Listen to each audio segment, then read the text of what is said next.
Dan saya mengucapkan terima kasih kepada DKPP. Kata-kata atau tindakan saya yang kurang berkenan, saya mohon maaf. Dan pemirsa, untuk mengulas bagaimana potensi kasus asusila yang membuat Hasyim Asyari dipecat dari jabatan Ketua KPU dibawa ke ranah pidana, kita langsung bergabung bersama pakar hukum pidana Jamin Ginting. Bang Jamin, selamat pagi. Selamat pagi. Dan juga kuasa hukum CAT Maria Dianita Prosperiani. Mbak Maria, selamat pagi. Selamat pagi, Mas Iqbal. Baik, terima kasih Bang Jamin, Mbak Maria sudah bergabung dengan Selamat Pagi Indonesia. Saya ingin ke Mbak Maria dulu deh kalau begitu. Bagaimana korban CAT ini merespon putusan DKPP yang memberhentikan Hasyim Asyari dari jabatannya sebagai Ketua KPU karena kasus asusila? Bagaimana Mbak Maria?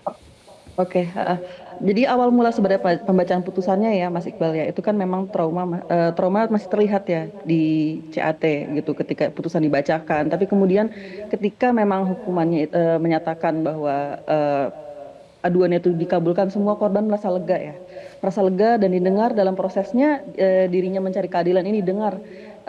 Tentu korban selama ini sangat khawatir ya jika Hasyim Asyari masih bekerja di KPU sebagai anggota sekalipun. Dia takut kalau kejadian ini yang menimpanya ini masih terulang kembali oleh orang-orang korban-korban lainnya. Jadi mendengar putusan ini yang dirasakan terlihat lega seperti itu. Oke, takut kalau seandainya Hasyim Asyari masih menjabat di KPU. Takut kenapa Mbak Maria? Khawatir akan ada korban-korban lainnya mengalami hal serupa yang dia rasakan seperti itu, Mas Iqbal. Dalam hal ini apakah termasuk kekhawatiran akan intimidasi karena relasi kuasa? Betul, ada relasi kuasa. Karena ada relasi kuasa juga ada selama ini juga khawatir sebelum melapor gitu ada kekhawatiran mengenai intimidasi tersebut supaya tidak melapor.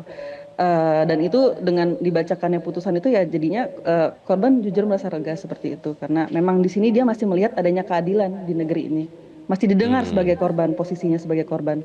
Gitu. Dan itu didengar langsung, hadir langsung di persidangan ya Mbak Maria ya. Ya. Kemudian apakah cukup dengan penjatuhan sanksi diberhentikan atau nanti CAT dan juga pihak kuasa hukum akan berencana membawa ini ke ranah pidana Mbak Maria? Oke, untuk ranah ke pidana itu memang selangkah lebih dekat ya. Putusan ini memang ini kan terkait etik ya di DKPP ini dan bukan pidana. Terkait dengan pidana itu perlu diajukan kembali dan masih jadi pertimbangan dari klien kami dan kami juga begitu. Karena memang klien kami ini kan tinggal di luar negeri ya, di Belanda, sudah memiliki kehidupan lebih yang menetap di sana seperti itu dan kita tahu sendiri ya kalau yang namanya perkara pidana itu khususnya terkait KS, bukti utamanya itu kan terkait dengan keterangan saksi korban begitu. Di sini ya jadi akan kami rasa perlu ekstra untuk takes time ekstra dari CAT untuk bolak-balik seperti itu. Jadi itu masih menjadi pertimbangan. Namun ini yang jelas selangkah lebih dekat, one step closer ke pengajuan pidana seperti itu. Oke, jadi masih dalam pertimbangan ya, tapi one step closer, artinya selangkah lebih dekat. Bang Jamin, kalau dari kuasa hukum dan juga korban CAT, kalau soal etik memang sudah lewat ya dan puas dengan hasilnya.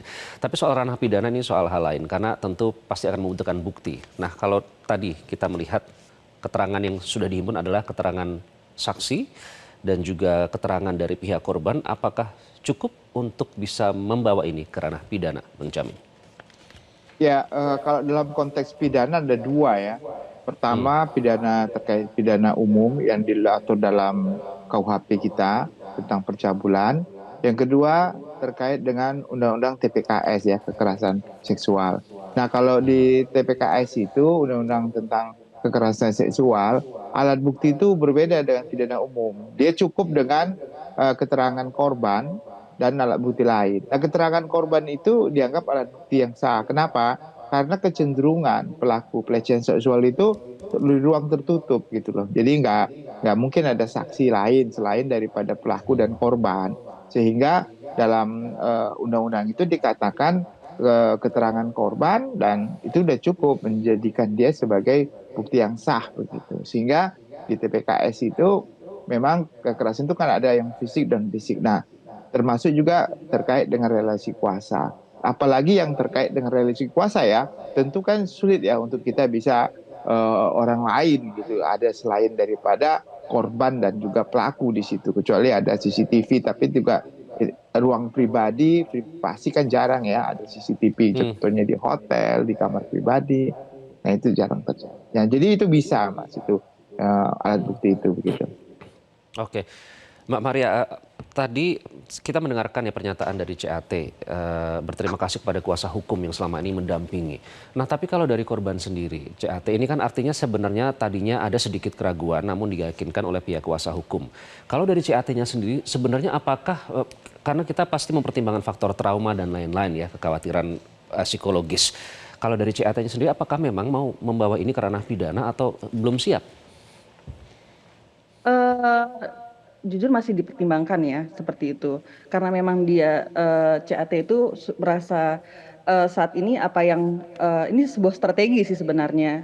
Kita melihat apa yang bisa dilakukan terlebih dahulu karena memang exhausting ya buat korban, buat CAT. Jadi hanya bisa melakukan satu persatu dan untuk menentukan apakah akan lanjutkan pidana ya kembali ke kesiapan dari klien kami lagi seperti itu.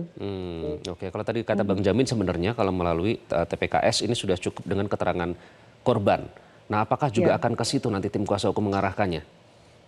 Nah, memang betul kalau di UTPKS itu korban ya yang bukti utamanya begitu, itu pengecualian dari pidana yang lainnya, pidana umum, dan untuk ini sebenarnya makanya dikembalikan karena kembalikan kepada klien kami sebagai korban yang kebetulan memang karena harus bolak-balik ya jika harus balik ke Indonesia seperti apa, dan itu eh, tentu CAT harus mempertimbangkan terkait untung ruginya juga seperti itu kan. Maksudnya untung ruginya adalah berkaitan dengan apakah ini akan lebih membebankan kepada mental dia atau tidak seperti itu ya. Itu yang dipertimbangkan karena memang eh, akibat dari perbuatan ini Hashim ini memang sangat berpengaruh kepada mental dari klien kami seperti itu Oke, dan jadi sempat kondisi terpuruk dengan mental. sangat gitu dan kebetulan memang klien kami ini teman dari ketua ketua kami LKBH, ketua LKBH Pak Aristo, dan di sini karena ada pertemanan ya makanya diyakinkan bahwa yuk masih bisa cari keadilan di sini seperti itu sih. Oke, nanti kita akan bahas lebih lanjut Bang Jamin. Nanti saya akan tanyakan kalau seandainya CAT memutuskan untuk tidak ngusut ini, membawa ini ke ranah pidana, tapi jika ada pihak lain, ini apakah tetap bisa diusut konteks pidananya? Nanti kami akan hadirkan kelanjutan perbincangan ini usai jeda. Tetaplah bersama kami di Selamat Pagi Indonesia. Anda kembali di Selamat Pagi Indonesia, pemirsa, dan masih membahas terkait dengan potensi kasus asusila yang menjerat Hashim Asyari hingga dipecat dari jabatan Ketua KPU yang nanti direncanakan akan dibawa ke ranah pidana. Bang Jamin, kalau seandainya nanti korban CAT ini merasa belum siap begitu untuk membawa ini ke ranah pidana. Nah, jika ada pihak lain yang akhirnya ingin mengusut ke ranah pidana, apakah bisa Bang Jamin? Kalau dia kekerasan seksual itu kan konsepnya delik aduan ya. Jadi ini menyangkut harkat dan martabat korban gitu. Jadi kalau korban merasa dia tidak cukup untuk mau meneruskan, itu hak dia, ya nggak bisa orang lain gitu. Jadi tapi saya kira sih apa yang sudah disampaikan di publik ini saya kira dia pasti ya, sudah terbuka gitu ya.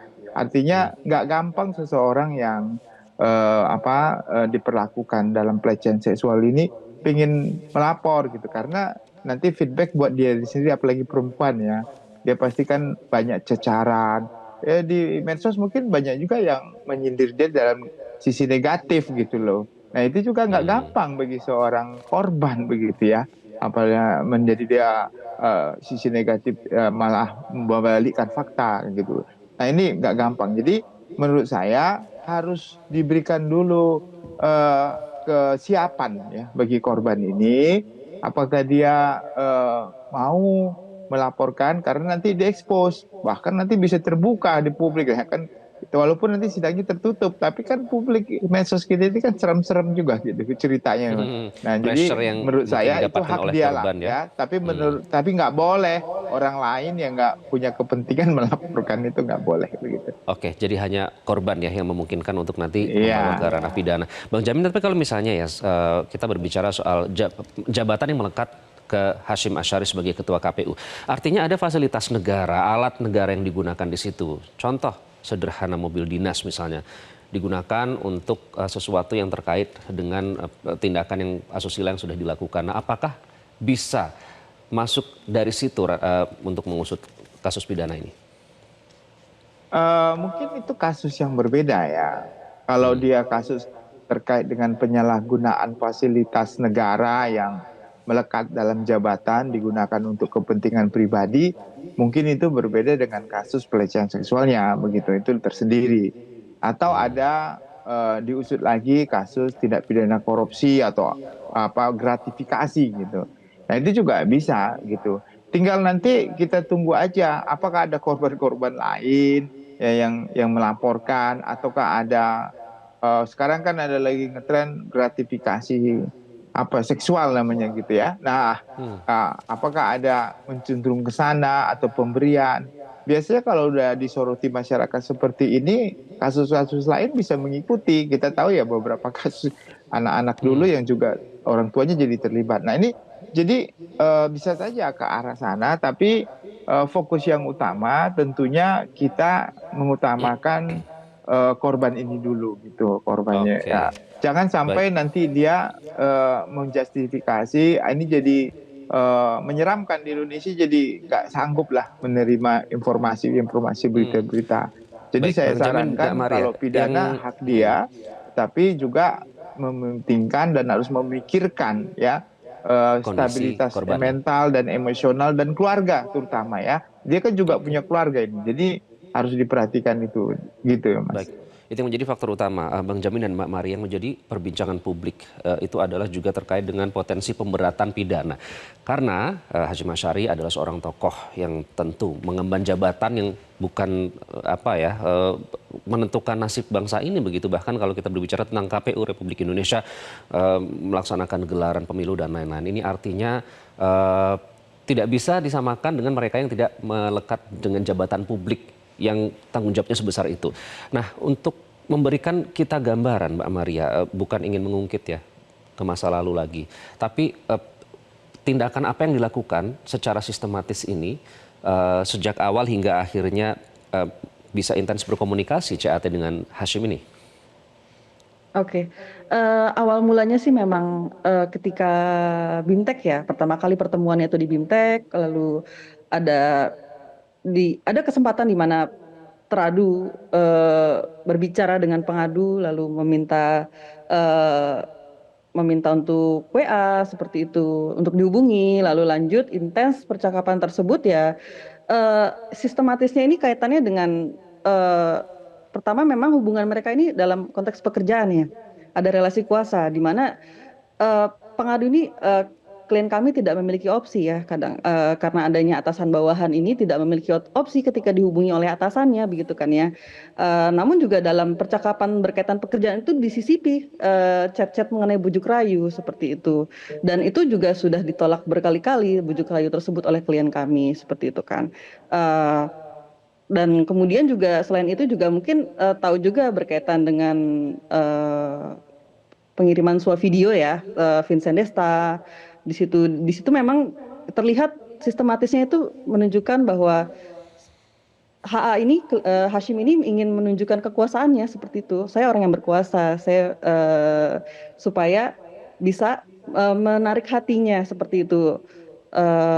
Supaya bisa menarik hati dari klien kami seperti itu, orang yang berkuasa seperti itu, dan intinya menunjukkan kekuasaannya dengan memberi informasi juga selain itu yang sifatnya rahasia, terus mencampur adukan antara fasilitas jabatan dan kepentingan pribadinya menggunakan mobil dinas seperti itu. Jadi memang banyak cara yang dilakukan oleh Hasyim kepada klien kami dalam melancarkan aksinya tersebut gitu.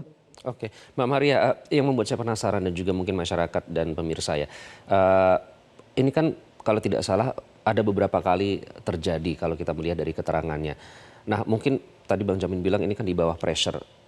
Apa yang membuat korban CAT ini tidak berani segera melapor dan sampai harus terjadi beberapa kali, dan apa yang membuat akhirnya CAT ini berani terbuka? Oke, prosesnya sebenarnya sih ini tidak tidak lama juga ya. Maksud saya adalah ini kan kemarin kaitannya dalam proses pemilu. Proses pemilu kalau dilihat awal pertemuannya itu mungkin sekitar mulai Juli akhir sampai ke Februari atau Maret gitu ya. Eh, dan dalam prosesnya ya tidak bisa lepas dari situ memang karena ada hubungan pekerjaan ya. Ada hubungan pekerjaan, terus juga ada komunikasi intens, ada tarik ulur, dan ada kala di mana klien kami tidak menyadari posisinya sebagai korban, tidak menyadari sama sekali. Yaitu yang kita lihat karena dia relasi kuasa ya, tidak tahu posisinya sebagai korban karena memang atasannya ya. Yang perlu dipahami konsep relasi kuasa ini, bahkan persetujuan sekalipun jadi eh, tidak ada gitu kan, karena posisi dia sebagai bawahan mau tidak mau seperti menuruti atasannya seperti itu. Eh, dan kemudian ya sampai mungkin klien kami ini sebelum sama kami sempat juga menghubungi kuasa lainnya seperti itu ya. Tapi kemudian juga saya kurang tahu sih antara apakah tidak cocok atau bagaimana. Kemudian akhirnya menghubungi atasan kami seperti itu. Jadi perlu proses yang panjang sampai akhirnya bisa melapor, dan juga setelah diyakinkan ya. Jadi kan apa yang dirasakan ini selama ini juga dia lelah fisik mental ya, karena juga apa yang diakibatkan oleh Hashim ini kepada klien kami, ada masalah fisik dan mental juga, dan juga ada janji-janji yang ditepati. Janji-janji yang dijanjikan ini sebenarnya kaitannya pasca perbuatan kekerasan seksual yang dilakukan ini seperti itu.